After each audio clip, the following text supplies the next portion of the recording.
Hello. सतसाई Bhagat ji, बंदी छोड़ सतगुरु रामपाल जी महाराज की जय हो। भगत जी, मेरी एक शंका समाधान है। मेरे घर के जितने भी परिवार, देवर जेठ, भगत जी वो इतने दिन है कि भक्ति करते करते पर भक्ति ना करें। भक्ति में गुरु जी भगत जी बाधा बन रहे हैं सब परिवार वाले। मैं आपन के पास कई दिन तो फोन भी कर रही हूँ पर फोन आप उठा ना पा रहे, मिल भी नहीं रहा। भगत जी, मेरी शंका समाधान को कुछ निर्णय बताओ। कई दिन है कि भगत जी फोन करते करते आपन के पास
भगत जी, मेरी भक्ति में बाधा बन रही। भगत जी, वो कतई भी भक्ति ना करेंगे। किसी न किसी मेरे नाम खंडित करवा दे। मेरे परमात्मा वो भक्ति दान दे, मारने को मुँह करो जन जानती परमात्मा।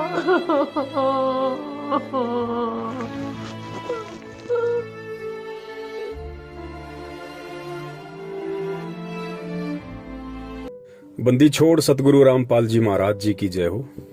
परमात्मा की सभी प्यारी आत्माओं को मुझ पवन दास का सतसाहिब।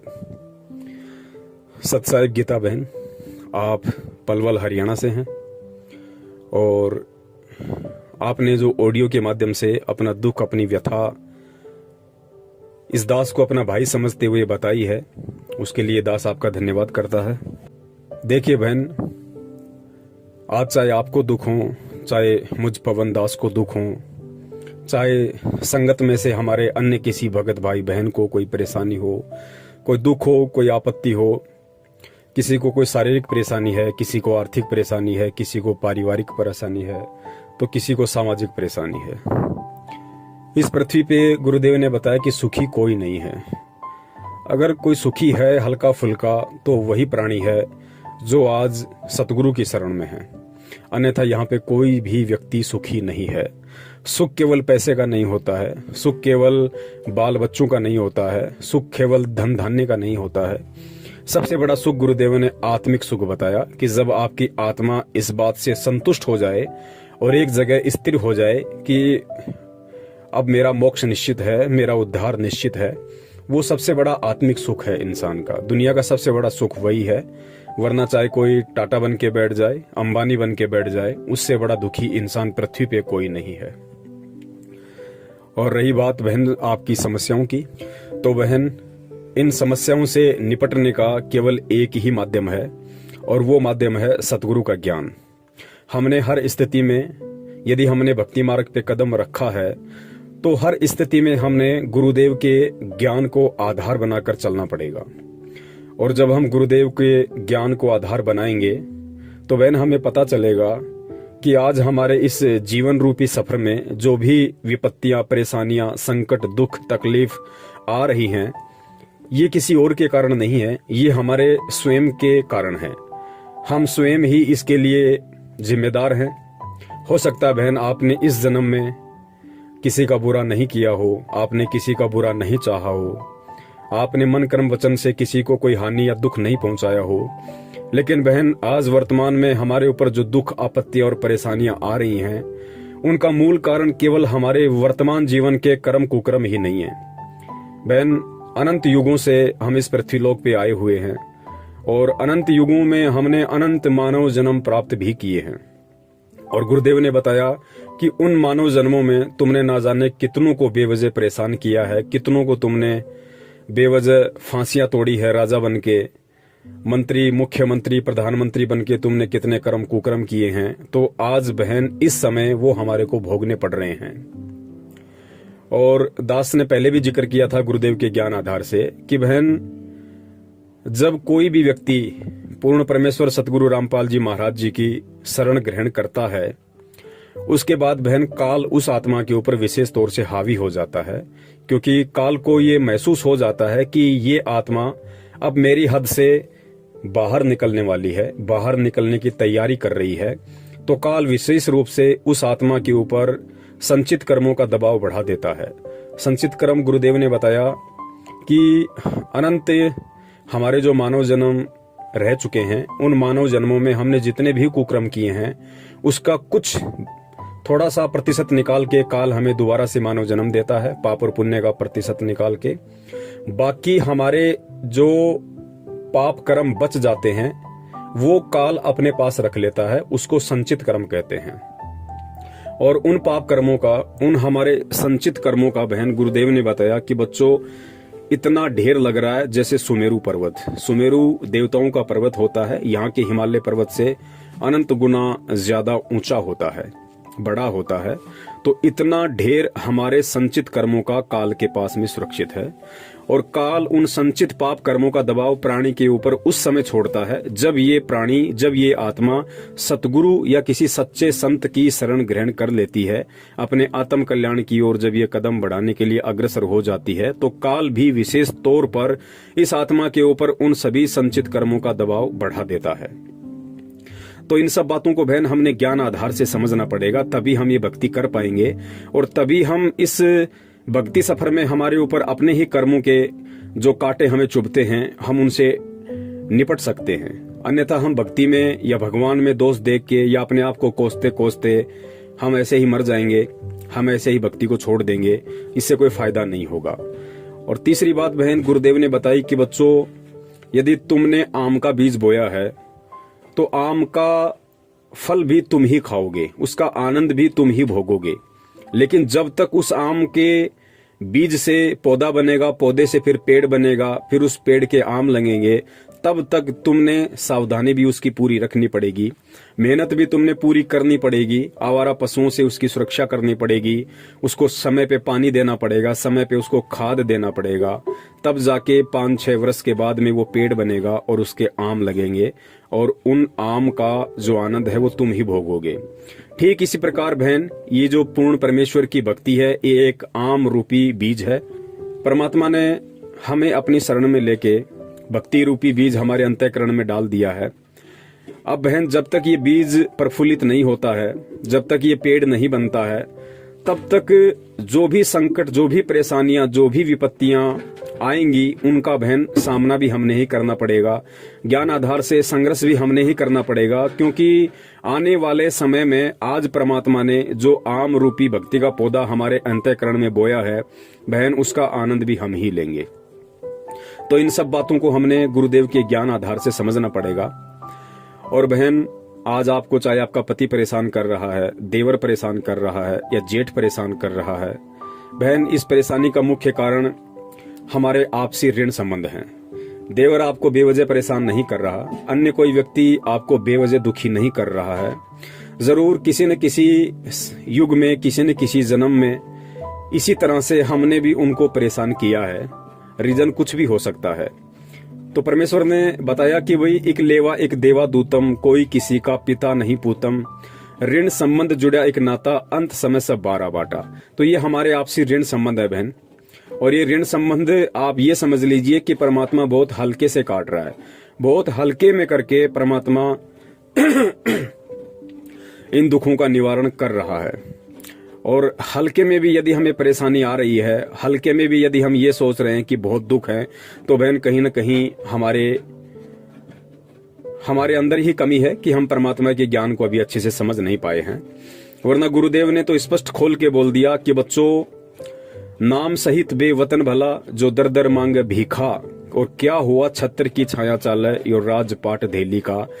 गुरुदेव ने यहाँ तक बोल दिया कि इस भक्ति मार्ग में आने के बाद, इस परमात्मा की शरण ग्रहण करने के बाद और इस नाम को सुरक्षित रखने के लिए, इस भक्ति पे लगे रहने के लिए, यदि तुमने हाथ में कटोरा लेकर दर दर जाकर भीख भी मांगनी पड़ जाए तो भी शुक्र मनाना कि हमारी भक्ति सुरक्षित है। और चौथी बात बहन, लगभग 1 वर्ष पहले आपने मुझ दास से संपर्क किया था हमारे वीडियो देखकर। आपको सच्चाई समझ में आई क्योंकि आप 2008 से जुड़ी हुई हैं, काफी समय से आप परमात्मा की संगति कर रही हैं। आपको हमारे वीडियो देखकर सच्चाई लगी तो आपने हमारे से संपर्क किया, और संपर्क करने के बाद में काफी आपके अंदर दृढ़ता आई थी, क्योंकि जो सच होता है वो इंसान को मजबूती देता है, इंसान को भक्ति मार्ग पे दृढ़ता देता है। लगभग 3-4 महीने तक आप जी दृढ़ता से भक्ति कर रही थी। काफी लोगों के आपके पास में फोन आ रहे थे। हरियाणा के स्टेट कोऑर्डिनेटर अमन का भी आपके पास फोन आया, संजीव हुड्डा का भी आपके पास फोन आया, आपको धमकाने की उन्होंने कोशिश की, लेकिन आपने ज्ञान आधार से उनका मुकाबला किया और आपने दास को उनकी कॉल रिकॉर्डिंग भेजी। लेकिन बहन अब ऐसा क्या हो गया कि आप अपने ही परिवार वालों से संघर्ष नहीं कर पा रही, जबकि आपने उन बड़े बड़े गुंडों का सामना किया। बहन इसका कारण यह है कि उसके बाद में फिर से आप विचलित हो गई। सच्चाई पूरी समझने के बाद भी आप अपने कोऑर्डिनेटर के दबाव में आई, अपने नामदान केंद्र वालों के दबाव में आई, और आपको जब परमात्मा ने अच्छे से समझवा दिया था कि बहन नाम कभी भी खंड नहीं होता है, नाम परमात्मा का अखंड है। हम रोज नित्य नियम पढ़ते हैं, फिर उसमें आगे जो मंत्र आते हैं हम वो पढ़ते हैं, जिसमें एक जगह आता है कि अचल अभंगी मंत्र। अचल अभंगी का मतलब होता है जो कभी भंग ना हो, जो कभी खंड ना हो। और परमेश्वर की वाणी है कि साहिब का नाम अखंड है और सकल सब खंड। ये सारी सच्चाई आपको पता होने के बाद भी बहन आप फिर से अपने नामदान संचालक के दबाव में आई और आपने अपना नाम शुद्ध करवाया कि मैं अब सत्सेवकों के संपर्क में दोबारा नहीं आऊंगी और मैं अपना नाम शुद्ध करवा के भक्ति करूंगी। उसके बाद से बहन आपके अंदर ऐसा क्या हुआ कि आज आप अपने परिवार वालों का भी सामना नहीं कर पा रही। रीजन ये है कि परमेश्वर की वाणी है कि जानबूझ सांची तज करे झूठे से ने, जाकी संगति है प्रभु सौपन में भी ना दे। बहन पूरी सच्चाई से परिचित होने के बाद भी आपने सत्य का साथ छोड़ा, आपने सत्सेवकों की संगति छोड़ी, तो बहन काल का फिर से आपके ऊपर दबाव बढ़ा, क्योंकि परमात्मा ने अपना पंजा आपके ऊपर से हटाया। और परमात्मा ने अपना पंजा हटाया तो फिर काल के संचित पाप कर्मों का दबाव फिर से आपके ऊपर बढ़ने लगा। वरना वो ऑडियो आज भी दास के पास आपकी सुरक्षित है कि कितनी सूरवीरता के साथ आपने हरियाणा के स्टेट कोऑर्डिनेटर को जवाब दिया और आपने उत्तर प्रदेश के स्टेट कोऑर्डिनेटर संजीव हुड्डा को जवाब दिया, और आज आप रो रही हैं केवल अपने ही परिवार वालों के दबाव के कारण। बहन परमात्मा 2 स्थिति में अपने भगत की रक्षा करता है। पहली स्थिति तो वो है जो भगत बेचारा नादान होता है, भोला होता है, सच्चाई से परिचित नहीं होता है, तो परमेश्वर उसके विषय में कहते हैं कि शरण पड़े को गुरु संभाले, जान के बालक भोला रे, कहे कबीर तुम चरण चित राखो, ज्यों सुई में डोरा रे। जो अनजान भगत होता है, नादान भगत होता है, भोला होता है, उसको परमात्मा हर संकट से, हर विपत्ति से उसको बचाता है, क्योंकि वो अभी पूरी तरह सत्य से परिचित नहीं है। और दूसरी स्थिति में परमात्मा उस भगत की रक्षा करता है जो भगत परमात्मा के सत्संगों को आधार बनाकर, ज्ञान को अपने अंतःकरण में उतार कर जो बिल्कुल दृढ़ हो जाता है कि चाहे दुनिया की कितनी बड़ी से बड़ी विपत्ति क्यों ना आ जाए, चाहे घर वाले मुझे घर से क्यों ना निकाल दें, चाहे देश का राजा मुझे देश निकाला क्यों ना देते, लेकिन ये परमात्मा की भक्ति में नहीं त्याग सकता। जैसे मंसूर का परमात्मा ने उदाहरण दिया। राजा के आदेश से धर्म गुरुओं ने मंसूर जी को खंबे से बांधकर उनके दोनों हाथ काट दिए, उनकी गर्दन काट दी। फिर भी मंसूर जी अनल हक ही करते रहे, जो मंत्र उनको परमात्मा ने समस्त वेद ऋषि के रूप में आके दिया था। तो जब भगत परमात्मा के ज्ञान से परिचित होकर इतना दृढ़ हो जाता है भक्ति मार्ग पे कि मुझे दुनिया की कोई बड़ी से बड़ी विपत्ति विचलित नहीं कर सकती, क्योंकि सतगुरु का पंजा मेरे शीश पे है, उसके बाद परमात्मा साईं की तरह उस भगत के साथ में रहता है और उस भगत को परमात्मा हर विपरीत परिस्थिति से, हर दुख से, हर संकट से उबार लेता है। लेकिन बहन सच्चाई का पता लगने के बाद फिर आपने अपनी कमजोरी दिखाई और उसी का ये परिणाम है कि आज आप अपने भी परिवार वालों का सामना नहीं कर पा रही।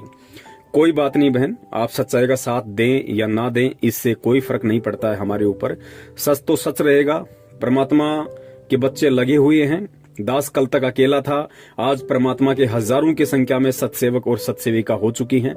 परमेश्वर का जो सत्य ज्ञान प्रचार है वो दिन दोगुना रात चौगुना रफ्तार से बढ़ रहा है।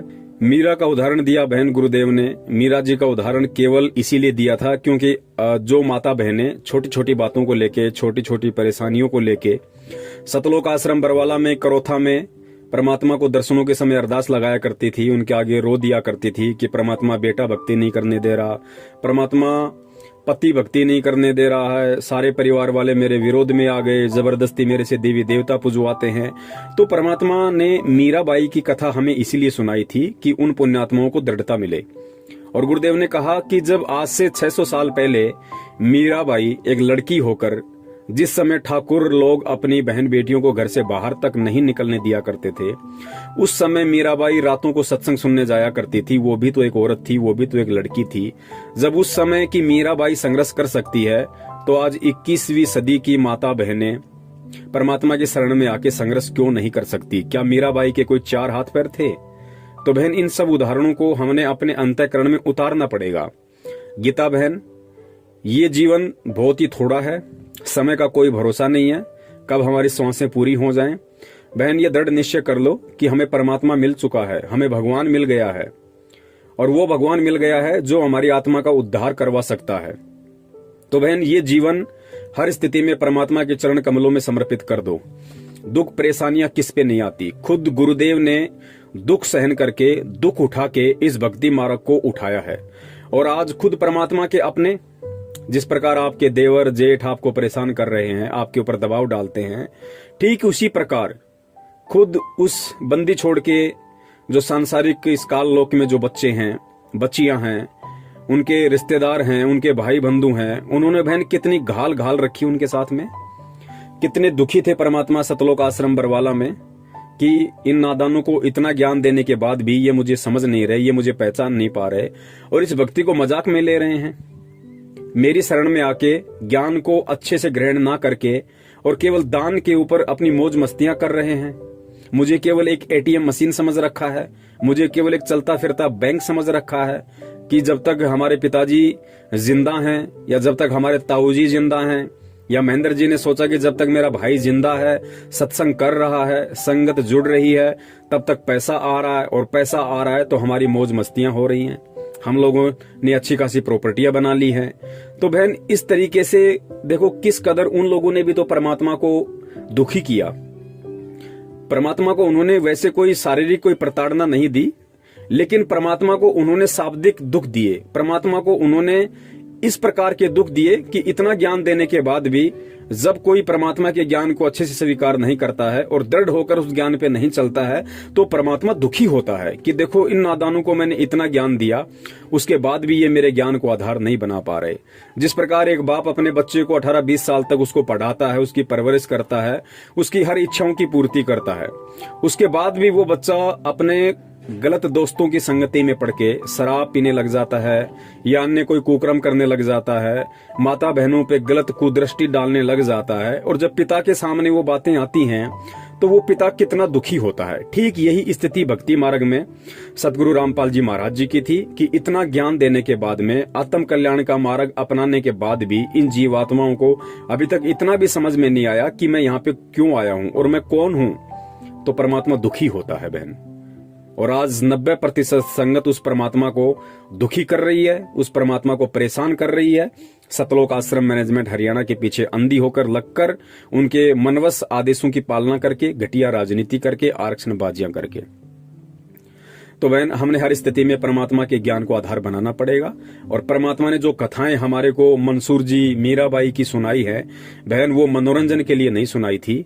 आज आपके ऊपर जो दुख आ रहे हैं, आपत्ति आ रही है, या कल को मेरे ऊपर आएंगे या आ चुके हैं या किसी और पे आएंगे, उस समय उन लोगों ने परमात्मा के उन सत्संगों को आधार बनाना पड़ेगा, उन कथाओं को अपने अंतःकरण में उतारना पड़ेगा। खाली सुनने से बात नहीं बनेगी कि जब मीराबाई संघर्ष करती तो हम क्यों नहीं कर सकते। और जब भगत संघर्ष करने के लिए तैयार हो जाता है तो बहन फिर परमात्मा पीठ पीछे खड़ा है।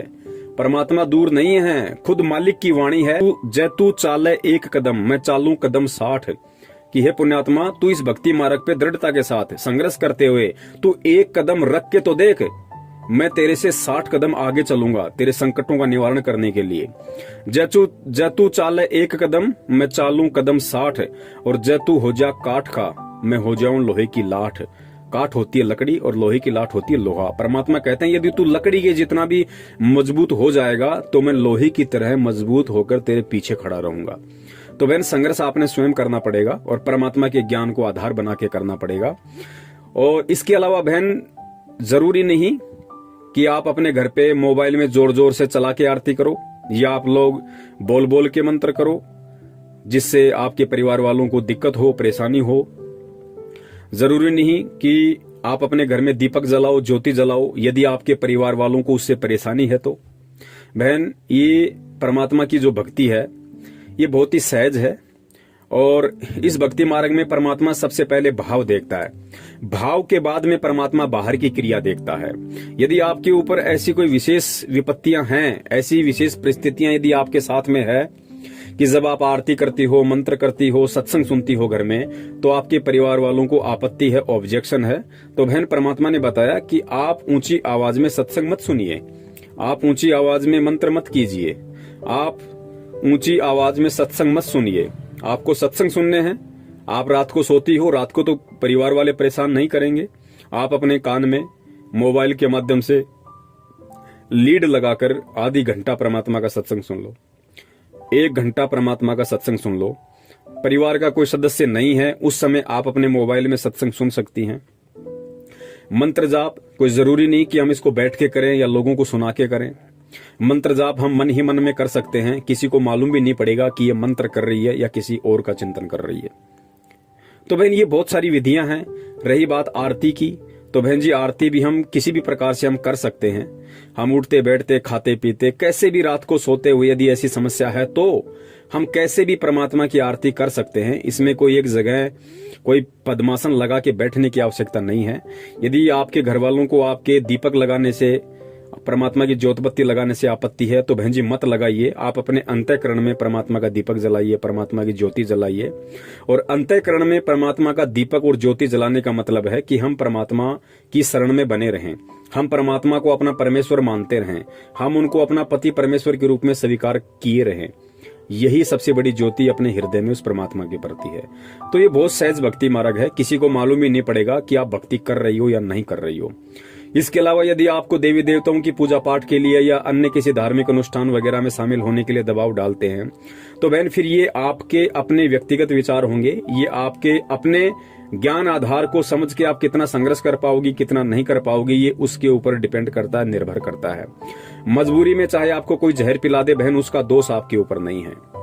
यदि आपकी इच्छा बिल्कुल भी किसी धार्मिक अनुष्ठान में शामिल होने की नहीं है, यदि आपकी इच्छा बिल्कुल भी किसी देवी देवताओं को प्रणाम या धोख लगाने की नहीं है और जबरदस्ती यदि आपसे ऐसा कोई करवाता है तो बहन वो दोष आपको फिर नहीं है, क्योंकि आपके अंदर वो इच्छा नहीं है। और परमात्मा अंतर्यामी है, परमात्मा हर स्थिति से वाकिफ है, वो जान रहा है, पहचान रहा है कि मेरे बच्चे के हृदय में क्या है।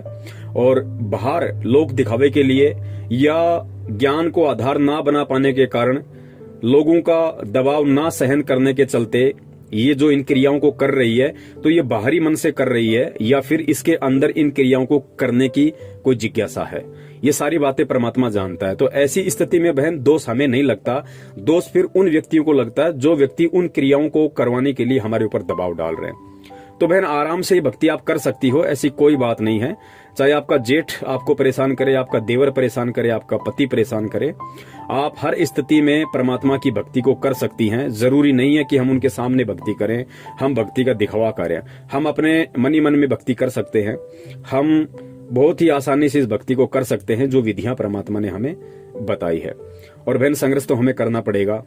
बहन अगर इस जीवन में कर गए तो बहुत अच्छी बात है, वरना बहन सतलोक जाने का रास्ता केवल यही है। यही कलयुग की बिचली पीढ़ी, यही पूर्ण परमेश्वर सतगुरु रामपाल जी महाराज जी के रूप में, यही मंत्र। और जब हम कभी परमात्मा की इस भक्ति में आएंगे तो बहन फिर हमें इन्हीं संघर्षों से गुजरना पड़ेगा, हमें इन्हीं परेशानियों से, हमें इन्हीं सारी बातों से हमें गुजरना पड़ेगा बहन। आज मान लीजिए आप इस भक्ति को छोड़ देती हैं, त्याग देती हैं, जहां तक आपने भक्ति करी है वहां तक का आपको प्रतिफल परमात्मा देगा, आपको वो सारे सुख परमात्मा देगा अन्य किसी जन्म में। और जब आपके वो सारे सुख इस भक्ति के कारण समाप्त हो लेंगे, आपके सारे पुण्य समाप्त हो लेंगे, फिर आपको इसी स्थिति में आना पड़ेगा, ऐसी ही पारिवारिक स्थिति से आपको गुजरना पड़ेगा जिस स्थिति से आप आज गुजर रही हैं। तो आप ये सोच लीजिए बहन कि अनंत युगों में हमें परमात्मा मिले, और ये सत्य भी है। अनंत युगों में अनंत बार हमें यही सतगुरु मिला संत रामपाल जी महाराज जी के स्वरूप में। इसी कलयुग की पिछली पीढ़ियों में हमारा जन्म हुआ, हमने वो समय गवाया। तो बहन आप सोच लीजिए कि जो गलतियां मैंने पिछले युगों में कर दी, जो गलतियां मैंने पिछले जन्मों में कर दी, वो गलतियां आज मैं नहीं करूंगी। चाहे मेरे ऊपर परिवार का दबाव पड़े, चाहे समाज का दबाव पड़े, चाहे मेरे पति का दबाव पड़े, हर स्थिति में मैं अपने दिल से अपने परमात्मा को बाहर निकलने नहीं दूंगी। बाकी बाहरी क्रिया चाहे कुछ भी हो, परमात्मा अंदर के भाव देखता है। तो बहन इस प्रकार से आपको थोड़ा सा भक्ति मार्ग पे दृढ़ होकर चलना पड़ेगा। और आप कह रही हैं कि हे गुरुदेव आप जल्दी आओ, अपने बच्चों को संभालो। बहन ऐसा नहीं होता है इस भक्ति में। कल को जब गुरुजी आ जाएंगे और तो फिर क्या आपका देवर आपको परेशान नहीं करेगा? फिर क्या आपको अन्य किसी प्रकार की आपत्तियां नहीं आएंगी? गुरुजी तो 2014 में बहन जेल में गए हैं, उससे पहले भी तो परमात्मा यहीं थे, बाहर थे, सत्संग कर रहे थे, सब कुछ कर रहे थे। परेशानियां तो उस समय भी भगत भाई बहनों को आ रही थी। बहन जी इन परेशानियों से परमात्मा के ज्ञान को आधार बना के और परमात्मा को अपने निकट समझ के कि बंदी छोड़ मेरी पीठ के पीछे खड़ा हुआ है, परमात्मा सब कुछ देख रहा है, लेकिन ये दुख मेरे ही कर्मों के हैं, ये दुख मेरे ही उन संचित पाप कर्मों के दबाव के हैं, तो ये भोगने भी मुझे ही पड़ेंगे। सतगुरु की शरण में मुझे इतना फायदा है कि परमात्मा मुझे भक्ति से विचलित नहीं होने दे रहा, परमात्मा मुझे भक्ति से दूर नहीं होने दे रहा। और ये संचित कर्म तो इतने प्रबल थे कि ना मैं भक्ति कर सकती थी, ना मैं इस जीवन में अच्छी तरीके से अपना गुजर बसर कर सकती थी। लेकिन परमात्मा की शरण में आने के बाद कम से कम मुझे इतना तो बेनिफिट हो गया कि परमात्मा मेरे उन संचित कर्मों को हल्का किए दे रहा है, जिस कारण से आज मैं थोड़ी बहुत परमात्मा की भक्ति पे लगी हुई हूँ, परमात्मा में मेरी आस्था बनी हुई है। तो इन सभी चीजों को हमने गुरुदेव के ज्ञान को आधार बना के बहन सोचना पड़ेगा, समझना पड़ेगा। और ये ज्यादा लंबा जीवन नहीं है बहन, 40 साल के आसपास हमारी उम्र हो चुकी है। हो सकता है हम 20 साल जिए, 25 साल जिए, ज्यादा की हमें उम्मीद भी नहीं करनी। और बहन जब हम इतना जीवन जी चुके हैं, संघर्ष तो आज से पहले भी हमने किए हैं, दुख आपत्तियां तो आज से पहले भी आई हैं, भले वो किसी और तरह की आई हो। तो बहन ये 15-20 साल का जीवन है, आंख बंद करके हम परमात्मा के चरणों में अपने आप को समर्पित कर दें कि परमात्मा देखा जाएगा, जो होगा सो होगा। आज अगर जेठ और देवर के दबाव में आके आपकी भक्ति को छोड़ती हूं, तो परमात्मा कल को पता नहीं है काल कैसे कैसे देवर और जेठ बैठा देगा, जो मुझे आपका नाम तक सुनना भी मतलब नसीब नहीं होगा। तो संघर्ष कर लो बहन, और संघर्ष परमात्मा के ज्ञान से होगा, परमात्मा से प्रार्थना करते रहने से होगा। आप जी बंदी छोड़ से प्रार्थना करते रहिए कि हे परमपिता परमेश्वर, मेरा जीवन आप जी के चरण कमलों में समर्पित है। परमात्मा चाहे आप इस दासी को सुख में रखो चाहे दुखों में रखो परमात्मा, लेकिन इतनी दया बनाए रखना कि मुझे अपने चरण कमलों से दूर ना करना। फिर परमात्मा बहन संभाल लेता है। आपका जेठ आपका देवर वो भी परमात्मा के बच्चे हैं, काल की भांग अधिक है, ये एक बात अलग है। परमात्मा कब उनकी बुद्धि फेर दे, कब उनको सद्बुद्धि दे दे, ये परमात्मा के बाएं हाथ का खेल है। जब परमेश्वर काल की बुद्धि फेर सकता है तो बहन ये देवर और जेठ कौन से खेत की मूली हैं। लेकिन ज्ञान देकर परमात्मा अपने भक्तों की भी परीक्षा लेता है। और बहन बहुत सारी बातें हैं इस भक्ति मार्ग में, ऑडियो बहुत लंबा हो जाएगा। और परमात्मा कहते हैं कि समझदार को संकेत ही काफी होता है। वैसे भी आप 2008 से जुड़ी हुई है, दास तो 2013 में परमात्मा से जुड़ा था। आपको तो मुझ दास से कहीं ज्यादा ज्ञान है परमात्मा का। आप जी स्वयं भी समझ सकती हैं कि ये सौदा फिर ना ही रे संतो, ये सौदा फिर ना ही। अनंत युगों के बाद हमारा यह दाव लगा है बहन। थोड़ा बहुत कष्ट दुख परेशानियां सहन भी करनी पड़ जाएं तो परमात्मा कहते हैं सुख के माथे पत्थर पड़ो जो नाम हृदय से जाए, और बलिहारी उस दुख पे जो पल पल नाम रटाव। ये आपकी परीक्षा है बहन। 2008 से आप जुड़ी हुई हैं। इतने दिनों के बाद बहन जी परमात्मा परीक्षा ले ही लेता है। जब यहाँ पे हम बच्चे को स्कूल में भेजते हैं और हर साल टीचर 2-2 बार हमारी परीक्षा लेते हैं, बच्चों की परीक्षा लेते हैं, तो परमात्मा तो बहन आज 14-15 साल के बाद आपकी परीक्षा ले रहा है। बहन इस परीक्षा में हमें फेल नहीं होना है। परमात्मा पीछे खड़ा हुआ है, परमात्मा हमारे साथ में है। अपने हाथों से परमात्मा ने हमें उठाया हुआ है, बस हमने थोड़ा ज्ञान को आधार बना के हिम्मत रखनी पड़ेगी। जेठ देवर कुछ भी कहें, कुछ कितना भी बोलें, हमें उन सभी चीजों को सहन करना है, क्योंकि परमात्मा ने कहा कि भगत का लक्षण है सहन करना। और परमात्मा ने बहन हमें भक्ति मार्ग के सूरमाओं की उपाधि दी है कि बच्चों, सूरमा वो नहीं होता जो किसी का बक्कल उतार दे, सूरमा वो होता है जो सहन करे। भक्ति मार्ग का सूरमा वो होता है, भक्ति मार्ग का सूरवीर वो होता है जो सहन करे, हर स्थिति को सहन करे, दुख को सहन करे, परेशानियों को सहन करे, लोगों की मार को सहन करे, लोगों की गालियों को सहन करे। किसके लिए? भक्ति के लिए, अपने आत्म कल्याण के लिए। उसको परमात्मा ने सूरवीर कहा है। तो बहन, हमने सूरवीरता का वो गुण जो परमात्मा ने हमारे अंदर दिया है, अब हमने उसको प्रयोग में लेना है। और हमने ये जो परेशानियां हैं बहन, ये लंबे समय के लिए नहीं है, ये कुछ समय के लिए है। आपके परिवार वाले भी परमात्मा की शरण में आएंगे जब उनका समय आ जाएगा, लेकिन वो नादान है, नहीं समझ पा रहे। तब तक हमने नीची गर्दन करके हर किसी की वाणी को, हर किसी की मार को हमने सहन करना है और बंदी छोड़ के नाम पे बहन लगे रहना है। भगत कभी किसी के प्रति उल्टा हाथ नहीं करता है, भगत किसी को उल्टी जुबान से नहीं बोलता है। अगर हमने उल्टा हाथ कर दिया, यदि हमने 2 गालियां उनको दे दी, लड़ने झगड़ने लग गए, बहन परमात्मा 1% भी सपोर्ट नहीं करेगा। ये परमेश्वर का विधान है। अगर प्रहलाद ने अगर अपने बाप के खिलाफ अगर मन कर्म वचन से कुछ भी बोल दिया होता, या हाथ में लेके डंडा वो भी खड़ा हो गया होता कि मार मुझे कैसे मारता है, तो परमात्मा नरसिंह रूप धारण करके नहीं आता। परमात्मा यही कहता कि बेटा, ये डंडा ही तेरा भगवान है, तूने डंडे को ही आधार बनाया है, तो अब ये डंडा ही तेरे रक्षा करेगा। तो बहन, हमने अपना डंडा अपने सतगुरुदेव को बनाना है, सतगुरुदेव के ज्ञान को बनाना है, और फिर हर स्थिति में वो सतगुरु और उसका ज्ञान रूपी डंडा इस दुनिया की बड़ी से बड़ी परेशानी से, प्रॉब्लम से, हर संभव हर स्थिति में हमारी रक्षा करेगा। तो बहन, ज्ञान को आधार बनाओ। ये भक्ति है ही ज्ञान की। बहन, ज्ञान से बढ़कर ऐसी कोई दवाई नहीं है। ये ज्ञान बहन, इतनी बड़ी पावर है इस परमात्मा के ज्ञान में। ये अब दास क्या कहे बहन, शब्द नहीं है दास के पास में, क्योंकि ज्ञान इस भक्ति की नींव है, ज्ञान इस भक्ति की जान है बहन। अगर ज्ञान है तो चाहे दुनिया की बड़ी से बड़ी प्रॉब्लम क्यों ना आ जाए, चाहे काल खुद आपके सामने आके खड़ा क्यों ना हो जाए, आप संघर्ष कर जाओगी। और अगर ज्ञान को आधार नहीं बनाया तो बहन, कोई 2 कौड़ी का जीव भी हमें विचलित कर सकता है भक्ति और भगवान से। तो बहन, हर स्थिति में ज्ञान को आधार बनाओ, हर स्थिति में परमात्मा से प्रार्थना करती रहो, और हर स्थिति में चाहे कैसा भी दुख हो, कैसा भी संकट हो, अपने मन ही मन में, अपने अंतःकरण में परमात्मा को बसाए रखो। जो सूक्ष्म विधि हमें परमात्मा ने बताई है, हमें आंतरिक क्रियाओं से भक्ति को करते रहना है। अगर हम परिवार के दबाव के चलते बाहरी क्रियाओं से, जैसे ज्योत बत्ती लगा के, जोर जोर से सत्संग सुन के, इस तरीके से यदि हम भक्ति नहीं कर पाते हैं, तो हम आंतरिक विधि से भक्ति करें। अपने मन मंदिर में परमात्मा की ज्योत जलाएं, अपने मन ही मन में परमात्मा का ध्यान करें, परमात्मा का नाम सुमरण करें, और कानों में लीड लगा के या जैसे भी आपको धीमी आवाज करके समय मिले, जब भी परमात्मा के सत्संग वगैरह हम सुनते रहें।